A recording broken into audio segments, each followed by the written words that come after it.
कासारी नदीकाठावरील येवलूज आणि पोर्ले गावातील शेतकऱ्यांच्या कृषी पंपांसह विद्युत केबलची अज्ञातांनी चोरी केली होती.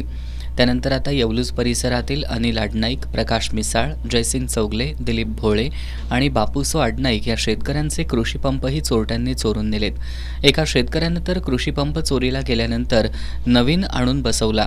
चोरट्यांनी नवा कृषी पंपही चोरून नेल्यानं पिकांना पाणी कसं द्यायचं असा प्रश्न या शेतकऱ्यांसमोर आहे. येवलूज आणि परिसरात होणाऱ्या कृषी पंप आणि विद्युत केबल चोरीमुळे शेतकऱ्यांचं मोठं आर्थिक नुकसान होत आहे. चोरीच्या या वाढत्या घटनांमुळे शेतकऱ्यांची चिंता वाढली असून पोलिसांनी या चोरट्यांचा बंदोबस्त करावा अशी मागणी होतीये. मोटर आमची 2 वेळा चोरीला गेली आहे.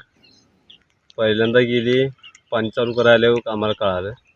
त्यानंतर आमच्या शेजारीचा अनिल आडनाईक म्हणून आहे, त्यांनी पण मला फोन केला की माझी पण गेली म्हणून.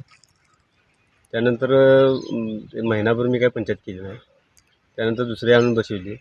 दुसरी आणल्यानंतर 2 दिवसच आणली ती मोटर. तिसऱ्या दिवशी मोटर गेली.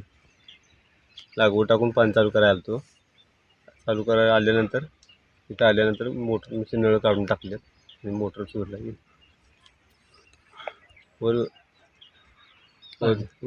दोन्ही पण वेळा पोलीस स्टेशनला अर्ज केल्यात. अर्ज केल्यानंतर काल फिर्याद घेतली आहे, दुसऱ्यांदा गेली म्हणून. तर पोलीस पाटाचा फोन आला होता, तर ते आता येतो म्हणजे बघून गेल्यात तिथनं. त्यानंतर कोण आलं नव्हतं. आता काल गेल्यानंतर आता यायला लागलं. पोलीस पाटाचा फोन आला होता, ते जागेवर यायला लागलं आणि साक्षीदार बोलवा.